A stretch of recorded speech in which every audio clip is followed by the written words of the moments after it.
Hi hello ನಮಸ್ಕಾರ. ಯಾರೆಲ್ಲ ಈ ವಿಡಿಯೋನ ನೋಡ್ತಾ ಇದ್ದೀರೋ ಅವರೆಲ್ಲರಿಗೂ ನಮಸ್ಕಾರ. ನಾನು ಈ ವಿಡಿಯೋ ಸ್ಟಾರ್ಟಿಂಗಲ್ಲೇ ಅಂದರೆ ತಮ್ಮೇಲಲ್ಲೇ ಹಾಕಿದ್ದೆ. ಯಾರೆಲ್ಲ ಜೀವನದಲ್ಲಿ ಚೆನ್ನಾಗಿರಬೇಕು ಅಂತ ಅಂದ್ಕೊಂಡಿದ್ದೀರೋ ಅವರೆಲ್ಲ ತಪ್ಪದೇ ಈ ವಿಡಿಯೋವನ್ನು ನೋಡಿ ಅಂತೇಳಿ ಹಾಕಿದ್ದೀನಿ. ಹೌದು, ನೀವು ಈ ವಿಡಿಯೋನ ಎಲ್ಲೂ ಸ್ಕಿಪ್ ಮಾಡದೆ ಕೊನೆವರೆಗೂ ನೋಡಿದರೆ ನಿಜವಾಗ್ಲೂ ನಿಮಗೆ ಗೊತ್ತಾಗುತ್ತೆ ಇದರಲ್ಲಿ ಏನೇನು ಅಂಶ ಇದೆ ಅಂತ. ಆ ಅಂಶಗಳೆಲ್ಲನೂ ನಿಮ್ಮ ಜೀವನದಲ್ಲಿ ನೀವು ಅಳವಡಿಸ್ಕೊಂಡ್ರೆ ಖಂಡಿತವಾಗ್ಲೂ ನೀವು ಚೆನ್ನಾಗಿರ್ತೀರ. ಈಗ ನಾನು ಕಳೆದ ಒಂದಷ್ಟು ವಿಡಿಯೋಗಳಲ್ಲಿ ಒಂದೊಂದು ಕಥೆಗಳು ಮತ್ತು ಗಾದೆಗಳನ್ನು ವಿವರಿಸೋದ್ರ ಮೂಲಕ ಜೀವನದ ಸಂದೇಶಗಳನ್ನು ಕೊಡುವಂಥ ವಿಡಿಯೋಗಳನ್ನು ಮಾಡಿದ್ದೀನಿ. ಯಾರೆಲ್ಲ ನೋಡಿಲ್ವೋ ಅವ್ರು ಹೋಗಿ ಆ ವಿಡಿಯೋಗಳನ್ನು ನೋಡಿ. ಮತ್ತು ಈ ವಿಡಿಯೋ ನೋಡ್ತಾ ಇರೋರು ಸಬ್ಸ್ಕ್ರೈಬ್ ಆಗಿ, ಲೈಕ್ ಮಾಡಿ ಮತ್ತು ಸಾಧ್ಯ ಆದಷ್ಟು ಶೇರ್ ಮಾಡಿ. ನಾನು ಈಗ ಹೇಳಕ್ಕೆ ಸ್ಟಾರ್ಟ್ ಮಾಡ್ತೀನಿ ಯಾವ್ಯಾವ ಅಂಶಗಳನ್ನು ಅಳವಡಿಸ್ಕೋಬೇಕು ಅಂಥೇಳಿ. ಮೊದಲನೇ ಅಂಶ ಏನಪ್ಪ ಅಂತಂದರೆ, ನೀವು ಸಾಧ್ಯವಾದಷ್ಟು ಯಾವುದಾದ್ರೂ ಒಂದು ದುಡಿಯೋ ಮಾರ್ಗವನ್ನು ಕಂಡ್ಕೋಬೇಕು. ಯಾಕೆ ಅಂದರೆ ಇಂದಿನ ಕಾಲದಲ್ಲಿ ಇವತ್ತಿನ ಸೊಸೈಟಿಲಿ ಹಣ ಅನ್ನೋದು ತುಂಬ ಮುಖ್ಯ. ಈಗ ದುಡ್ಡಿಗಿರೋಷ್ಟು ಬೆಲೆ, ದುಡ್ಡಿಗಿರೋಷ್ಟು ವ್ಯಾಲ್ಯೂ ಮನುಷ್ಯನಿಗಾಗಲಿ ವ್ಯಕ್ತಿತ್ವಕ್ಕಾಗಲಿ ಇಲ್ಲ. ಅದಕ್ಕೋಸ್ಕರ ನೀವು ಎಷ್ಟು ಸಾಧ್ಯನೋ ಅಷ್ಟು ಹಣವನ್ನು ಸಂಪಾದನೆ ಮಾಡಬೇಕು. ನೆಕ್ಸ್ಟ್ ಎರಡನೇದು ಬಂದು, ನೀವು ಸಾಧ್ಯವಾದಷ್ಟು ಖರ್ಚುಗಳನ್ನು ಕಡಿಮೆ ಮಾಡಬೇಕು. ಎಷ್ಟು ಸಾಧ್ಯನೋ ಅಷ್ಟು ಖರ್ಚುಗಳನ್ನು ಕಡಿಮೆ ಮಾಡಿ ಸೇವಿಂಗ್ಸನ್ನ ಜಾಸ್ತಿ ಮಾಡಿ. ನೀವು ಅವಶ್ಯಕತೆ ಇರೋ ಕಡೆ 10 ರೂಪಾಯಿ ಇಲ್ಲ 20 ರೂಪಾಯಿ ಖರ್ಚು ಮಾಡಿ. ಆದರೆ ಅನಾವಶ್ಯಕವಾಗಿ ನೀವು 10 ಪೈಸೆ ಕೂಡ ಖರ್ಚು ಮಾಡಬೇಡಿ. ನೆಕ್ಸ್ಟು ಎಷ್ಟು ಸಾಧ್ಯನೋ ಅಷ್ಟು ನೀವಾಗಿರಿ. ಏನಿದ್ರ ಅರ್ಥ ಅಂದರೆ, ನಿಮ್ಮ ಜೀವನದ ನಿರ್ಧಾರಗಳನ್ನು ನೀವೇ ತಗೋಬೇಕು. ಕೆಲವೊಂದು ಸಲ ಯಾವುದೋ ಒಂದು ಕೆಲಸಕ್ಕೆ ಸಂಬಂಧಪಟ್ಟಂಗೆ, ಯಾವುದೋ ಒಂದು ವಿಷಯಕ್ಕೆ ಸಂಬಂಧಪಟ್ಟಂಗೆ ಬೇರೆಯವ್ರ ಅಭಿಪ್ರಾಯಗಳನ್ನು ಕೇಳ್ತೀವಿ. ಆಗ ಒಬ್ಬೊಬ್ಬರು ಒಂದೊಂದು ರೀತಿಲಿ ಹೇಳ್ತಾರೆ.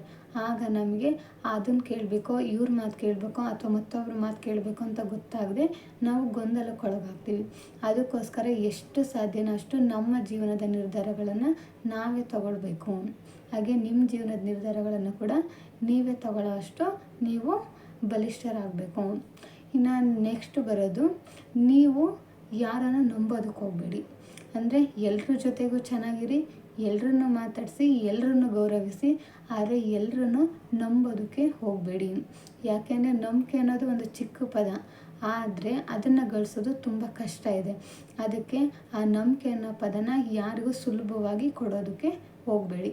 ಎಷ್ಟು ಸಾಧ್ಯನೋ ಅಷ್ಟು ಎಲ್ಲರ ಜೊತೆಗೂ ಚೆನ್ನಾಗಿರಿ, ಆದರೆ ಎಲ್ಲರನ್ನು ನಂಬೋದಕ್ಕೆ ಹೋಗಬೇಡಿ. ಇನ್ನು ನೆಕ್ಸ್ಟ್ ಬರೋವಂಥ ಅಂಶ ಯಾವುದಪ್ಪ ಅಂದರೆ, ನೀವು ಯಾರ ಬಗ್ಗೆನೂ ಮಾತಾಡ್ಕೊಳೋದಕ್ಕೆ ಹೋಗಬೇಡಿ, ಹಾಡ್ಕೊಳೋದಕ್ಕೆ ಹೋಗಬೇಡಿ. ನೀವು ಯಾರನ್ನೂ ಹಾಡ್ಕೋಬೇಡಿ.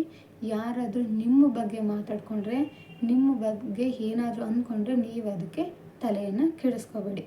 ಒಟ್ಟಿನಲ್ಲಿ ನೀವು ಯಾರ ಬಗ್ಗೆನೂ ಏನು ಅಂದ್ಕೋಬೇಡಿ. ನಿಮ್ಮ ಬಗ್ಗೆ ಯಾರಾದರೂ ಏನಾದರೂ ಅಂದ್ಕೊಂಡ್ರೆ ಅಥವಾ ಅಂದರೆ ಅದಕ್ಕೆ ನೀವು ತಲೆಯನ್ನು ಕೆಡಿಸ್ಕೋಬೇಡಿ. ಇನ್ನು ನೆಕ್ಸ್ಟ್ ಬರೋದು, ನಿಮ್ಮನ್ನು ಮತ್ತು ನಿಮ್ಮ ಜೀವನವನ್ನು ಬೇರೆಯವ್ರಿಗೆ ಹೋಲಿಕೆ ಮಾಡ್ಕೋಬೇಡಿ. ನೀವು ಹೇಗಿದ್ದೀರೋ ಹಾಗೇ ಇರಿ. ಇನ್ನೊಬ್ಬರಿಗೆ ನಿಮ್ಮ ಲೈಫನ್ನು ಕಂಪೇರ್ ಮಾಡಿಕೊಂಡು ನೀವು ಕೊರಗಬೇಡಿ.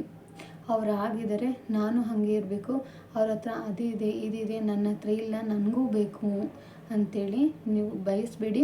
ನಿಮಗೆ ಆ ದೇವ್ರು ಏನು ಕೊಟ್ಟಿದ್ದಾನೋ ಅದರಲ್ಲೇ ತೃಪ್ತಿ ಪಡಿ, ಅದರಲ್ಲೇ ಖುಷಿಯಾಗಿರೋ ಪ್ರಯತ್ನ ಪಡಿ. ನಿಮ್ಮನ್ನು ಯಾವತ್ತೂ ಇನ್ನೊಬ್ಬರಿಗೆ ಹೋಲಿಕೆಯನ್ನು ಮಾಡ್ಕೋಬೇಡಿ. ಮತ್ತು ನೀವು ಯಾವತ್ತು ನಿಮ್ಮನ್ನು ಕೆಳಮಟ್ಟದಲ್ಲಿ ನೋಡಬೇಡಿ. ಅವರು ನನಗಿಂತ ಬಲಿಷ್ಠರು, ನನ್ನಿಂದ ಏನೂ ಆಗೋದಿಲ್ಲ ಅಂಥೇಳಿ ನಿಮ್ಮ ಬಗ್ಗೆ ನಿಮಗೆ ಕೀಳು ಹಿರಿಮೆಯನ್ನು ನೀವು ತಂದ್ಕೋಬೇಡಿ. ನೀವು ಅಂದ್ಕೋಬೇಕು, ನಾನು ಎಲ್ಲರಲ್ಲೂ ಚೆನ್ನಾಗಿದ್ದೀನಿ, ಅವ್ರಿಗಿಂತ ನಾನು ಚೆನ್ನಾಗಿದ್ದೀನಿ, ನನ್ನ ಕೈಲಿ ಈ ಕೆಲಸ ಮಾಡೋಕ್ಕಾಗುತ್ತೆ, ಮಾಡ್ತೀನಿ ಅನ್ನೋ ಧೈರ್ಯ ಇರಲಿ. ಒಟ್ಟು ಬೇರೆಯವ್ರ ಮುಂದೆ ನಿಮ್ಮನ್ನು ನೀವು ಕೆಳಮಟ್ಟದಲ್ಲಿ ನೋಡ್ಕೊಳೋದಕ್ಕೆ ಹೋಗಬೇಡಿ. ನನ್ನಿಂದ ಎಲ್ಲನೂ ಆಗುತ್ತೆ, ನನ್ನಿಂದ ಅದು ಸಾಧ್ಯ, ನಾನು ಮಾಡೇ ಮಾಡ್ತೀನಿ ಅನ್ನೋ ಆತ್ಮವಿಶ್ವಾಸ ಮತ್ತು ದೃಢ ನಿರ್ಧಾರ, ನಂಬಿಕೆ ನಿಮ್ಮ ಮೇಲೆ ನಿಮಗೆ ಇರಬೇಕು.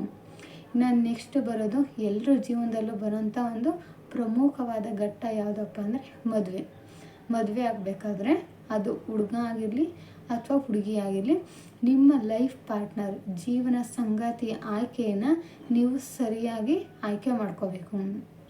ಯಾಕೆಂದರೆ ಜೀವನ ಅನ್ನೋದು ಈಗಿನ ಕಾಲದಲ್ಲಿ ತುಂಬ ಕಷ್ಟ ಇದೆ.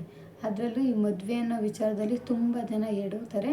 ಅದಕ್ಕೋಸ್ಕರ ನೀವು ಸಾಧ್ಯವಾದಷ್ಟು ಒಳ್ಳೆಯ ವ್ಯಕ್ತಿತ್ವ ಮತ್ತು ಒಳ್ಳೆಯ ಗುಣ ಇರೋವಂಥ ಹುಡುಗ ಅಥವಾ ಹುಡುಗಿನ ಆಯ್ಕೆ ಮಾಡ್ಕೊಳ್ಳಿ. ಇನ್ನು ನೆಕ್ಸ್ಟು, ನೀವು ಸಾಧ್ಯವಾದಷ್ಟು ಕಡಿಮೆ ಮಾತುಗಳನ್ನು ಆಡಬೇಕು. ನೀವೆಷ್ಟು ಕಡಿಮೆ ಮಾತಾಡ್ತೀರೋ ಅಷ್ಟು ನಿಮಗೆ ಒಳ್ಳೆಯದು. ಯಾಕೆ ಅಂದರೆ ನಾವು ಕಡಿಮೆ ಮಾತಾಡಿದಷ್ಟು ನಮ್ಮ ಹತ್ರ ಸಮಸ್ಯೆಗಳು ಬರೋದಿಲ್ಲ. ಅದಕ್ಕೆ ನೀವು ಸಾಧ್ಯ ಆದಷ್ಟು ಕಡಿಮೆ ಮಾತಾಡಿ. ಮತ್ತು ನಿಮ್ಮ ಮುಖದಲ್ಲಿ ಯಾವಾಗ ಒಂದು ನಗು ಅನ್ನೋದಿರಲಿ, ಸ್ಮೈಲ್ ಇರಲಿ. ಮನಸ್ಸಲ್ಲಿ 1000 ನೋವಿರಲಿ, ಮನೆಯಲ್ಲಿ 100 ಸಮಸ್ಯೆಗಳಿರಲಿ, ಆದರೆ ನಿಮ್ಮ ಮುಖದಲ್ಲಿ ಸ್ಮೈಲು ಅಂದರೆ ಒಂದು ನಗು ಅನ್ನೋದು ಯಾವಾಗೂ ಇರಲಿ. ಯಾಕೆಂದರೆ ಈ ನಗುಗೆ ಸಮಸ್ಯೆಗಳನ್ನು ಬಗೆಹರಿಸೋಷ್ಟು ಶಕ್ತಿ ಇದೆ. ಅದಕ್ಕೆ ನೀವು ಸಾಧ್ಯವಾದಷ್ಟು ನಗ್ತಾ ಇರಿ. ಮತ್ತು ಜೀವನದಲ್ಲಿ ಟೋಟಲಾಗಿ ನೀವು ಯಾರಿಗಿಂತನೂ ಕಮ್ಮಿ ಇಲ್ಲ. ನನಗೆ ದೇವರು ಎಲ್ಲನೂ ಕೊಟ್ಟಿದ್ದಾನೆ, ನಾನು ಚೆನ್ನಾಗಿದ್ದೀನಿ, ಮುಂದೆನೂ ಚೆನ್ನಾಗಿರ್ತೀನಿ ಅನ್ನೋ ನಂಬಿಕೆ ನಿಮ್ಮಲ್ಲಿರಲಿ. ನೀವು ಯಾವತ್ತೂ ನಿಮ್ಮನ್ನು ಬೇರೆಯವರಿಗೆ ಹೋಲಿಕೆ ಮಾಡಿಕೊಂಡು ನಿಮ್ಮ ಜೀವನನ ನೀವು ಹಾಳು ಮಾಡ್ಕೋಬೇಡಿ. ಹಾಸಿಗೆ ಎಷ್ಟಿದೆಯೋ ಅಷ್ಟು ಕಾಲು ಚಾಚಿ ಇರೋ ಅಷ್ಟರಲ್ಲಿ ನೀವು ತೃಪ್ತಿನ ಪಡಿ ಅಂತ ನಾನು ಹೇಳ್ತೀನಿ. ಇಷ್ಟು ಅಂಶಗಳು ನಿಮ್ಮ ಜೀವನದಲ್ಲಿ ನೀವು ಅಳವಡಿಸ್ಕೊಂಡ್ರೆ ಖಂಡಿತವಾಗ್ಲೂ ನಿಮ್ಮ ಜೀವನ ಚೆನ್ನಾಗಿರುತ್ತೆ ಅಂತ ನಾನು ಹೇಳೋದಕ್ಕೆ ಇಷ್ಟಪಡ್ತೀನಿ. ಈ ವಿಡಿಯೋ ನಿಮ್ಮೆಲ್ಲರಿಗೂ ಇಷ್ಟ ಆಗಿದೆ ಅಂತ ನಾನು ಅನ್ಕೋತೀನಿ. ದಯವಿಟ್ಟು ಈ ನನ್ನ ಪ್ರಯತ್ನಕ್ಕೆ ನೀವೆಲ್ಲರೂ ಸಪೋರ್ಟ್ ಮಾಡಿ. ಜೈ ಹಿಂದ್, ಜೈ ಕರ್ನಾಟಕ, ಮತ್ತು ಎಲ್ಲರಿಗೂ ನಮಸ್ಕಾರ.